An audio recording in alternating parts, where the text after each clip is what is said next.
Trump. Canada, no, have you guys noticed that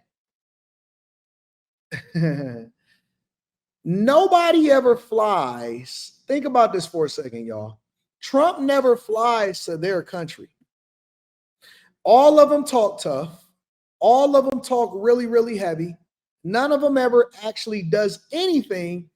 And all of them comes to the United States of America and say, you know what? We got to make sure that we address Trump. We want to meet with him in person. Have y'all noticed that Justin Trudeau, all of these different people from everywhere, Trump never flies to their country. He never sends his people to meet with them in their country. All of them have to make trips and make plans to fly to the United States of America to come and meet with Trump. Well, Mark Carney recently won the election over there in Canada, and he said that he wanted to fly to the United States of America to meet with Trump, to have a conversation, and they wound up having it publicly. This is another thing that I like about Trump. Trump actually does all of his meetings in person, and he doesn't hide anything from the media, and so he actually has conversations with people without having to worry about whether or not it's going to be in secret. You never seen this from any other administration in person. So I'm going to play a little bit of it. I haven't seen it personally myself. I've seen a clip of it, but I haven't seen the full conversation. I'm going to see if I can mine anything out from this. Let's focus on the American worker, securing your borders. Like important announcements that have been made Monday books, and I won't tell you on what. Now, have maybe before we're going to, as you know, the Middle East, Saudi Arabia. We're going to UAE and Qatar, and that'll be, I guess, Monday night. Some of you are coming with us. I think before then, we're going to have a very, very big announcement to make, like as big as it gets. And I won't tell you on what, but it's going to, and it's very positive. I'd tell you if it was negative or positive. I can't keep that out. It is really, really positive. And that announcement will be made either Thursday or Friday or Monday before we leave. But it'll be one of the most important announcements that have been made in many years about a certain subject, very important subject. So you'll all be here. Mark, would you like to say a few words? What do y'all think it could be in the chat? What do y'all think it's going to be in the chat? What is this really huge announcement that y'all think that Trump is going to make? Tomorrow, Friday, Monday? Now I got to be glued. I had to make sure that I got Wi-Fi on my plane. Of course, we're going to go first class. Of course, we got that. If you don't have that reddish purple thing, if you ain't got that one, if you ain't got this one right here, this reddish purple one, we don't want to talk about it. 2A. Only thing I like to ride is 2A. Give me 2A. I'm good. 2A or 2D. 2A or 2D. That's the best seat in the house. 2A. 2A. Ain't that what Nipsey said? What do y'all think that it could be that Trump would possibly announce? I'm looking forward to seeing it. Well, thank you, Mr. President. I'm on the edge of my seat, actually, for the big announcement. But thank you for your hospitality and above all for your leadership. You're a transformational president. The focus on the economy with a relentless focus on the American worker, securing your borders, ending the scourge of fentanyl and other opioids, and securing the world. And I've been elected with my colleagues here, with the help of my colleagues here. I'm going to spread the credit to transform Canada with a similar focus on the economy, securing our borders, again on fentanyl, much greater focus on defense and security, securing the Arctic and developing the Arctic. And the history of Canada and the U.S. is we're stronger when we work together, and there's many opportunities to work together. And I look forward to, addressing some of those issues that we have, but also finding those areas of mutual cooperation so we can go forward. That's great. Very nice. Thank you very much. It's a very nice statement. Anybody? Is USMCA dead? No, it was actually very effective, and it's still very effective, but people have to follow it. So, that's been a problem. People haven't followed it. But it was a transitional step a little bit, And as you know, it terminates fairly shortly. It gets renegotiated very shortly. But I thought it was a very positive step from NAFTA. NAFTA was the worst trade deal in the history of our country, probably in the history of the world. I agree. And NAFTA this ran was out all a of the jobs. transitional deal, and we'll see what happens. You know, we're going to be starting to possibly renegotiate that if it's even necessary. I don't know that it's necessary anymore, but it served a very good purpose. And the biggest purpose it served is we got rid of NAFTA. NAFTA was a very unfair deal for the United States. Very, very terrible deal. It should have never been made. It was made many years ago, but it should have never been made. Yeah. Canada and the United States. Would you like to see your first trade deal be with Canada? I would love that. Look, I have a lot of respect for this man, and I watched him come up in a sense through the ranks when he wasn't given much of a chance, and he ran a really great campaign. He did a really great debate. I think that debate was very helpful. I was going to raise my hand. You know, I don't know if that's good or bad. I shouldn't say that. That might hurt you. But no, he ran a really great election, I thought. And yeah, something could happen. Something could happen. Oh my gosh. Look at Trump. Jesus. Yeah, please. What's the top concession you want out of Canada? The top concession you want out of Canada? Concession? Yes, Friendship. but that's not a concession. No, we're going to be friends with Canada. Regardless of anything, we're going to be friends with Canada. Canada is a very special place to me. I know so many people that live in Canada. My parents had relatives that lived in Canada, my mother in particular. And no, I love Canada. I have a lot of respect for the Canadians. Wayne Gretzky, I mean, how good, the great one. You happen to have a very, very good hockey player right here on the Capitals, who I have a lot of respect. He is a big, tough cookie, too. He just broke the record. And he's a great guy. And, you know, we had the team here, and I got to know a lot of the players. But now Canada is a very special place. Yeah, please. Mr. President, Mr. Prime Minister, I'd like to get your response to this too. Mr. President, you have said that Canada should become the 51st state. Yeah. No. Well, I still believe that, but you know, it takes two to tango, right? But no, I do. I mean, I believe it would be a massive tax cut for the Canadian citizens. You get free military, you get tremendous medical cares and other things. There would be a lot of advantages, but it would be a massive tax cut. And it's also a beautiful, you know, as a real estate developer, you know, I'm a real estate developer at heart. When you get rid of that artificially drawn line, somebody drew that line many years ago with like a ruler, just a straight line right across the top of the country. When you look at that beautiful formation, Cameraman ain't shit. They must got the same cameraman that be on Pop the Balloon. When Trump started talking about Canada and he started talking about they need to stop undrawing a line. Why did the cameraman zoom out to see what Mark Carney's reaction was going to be to it? when it's together, I'm a very artistic person, but when I looked at that beauty, I said, that's the way it was meant to be.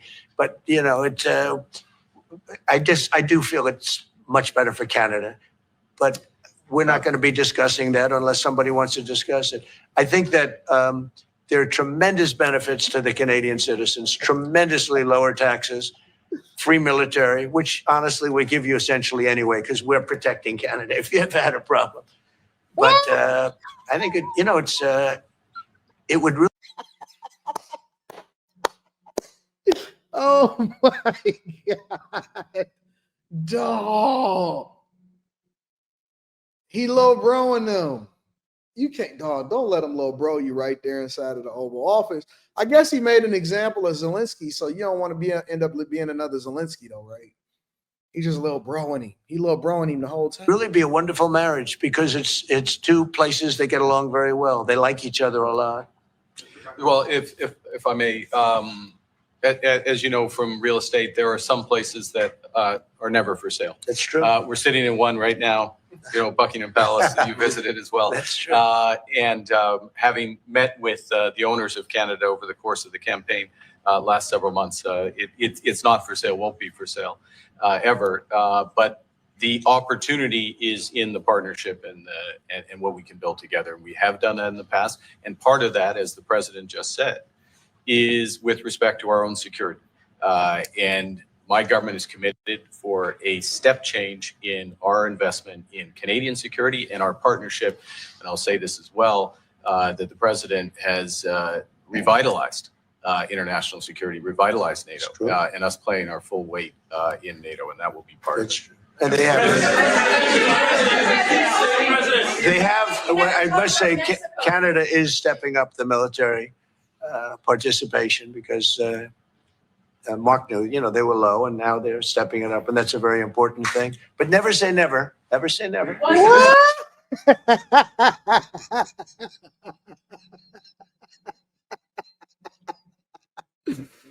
Oh my God. Oh man. Feel like he talking to his little homie. Hey man, listen, bro. I mean, she kind of like both of ours. You know what I'm saying? Because I mean, she worked for me, but she go home to you. You know how it is. You know what I'm saying? Not a big deal. Might as well just let her stay overnight. And then you start, no, she's my girl. And I'm not going to let you have her. She's never going to be yours. And then Trump say, you know what? I like the way you stepped up as a man, but never say never. never say never. She both of ours. I'm going to just let her stay at your house for the night. You know what I'm saying? She worked for me, but she go home for you. You know what I'm saying? So I like the way that you continuing to be the man that you're supposed to be for the kids. Shout out to you.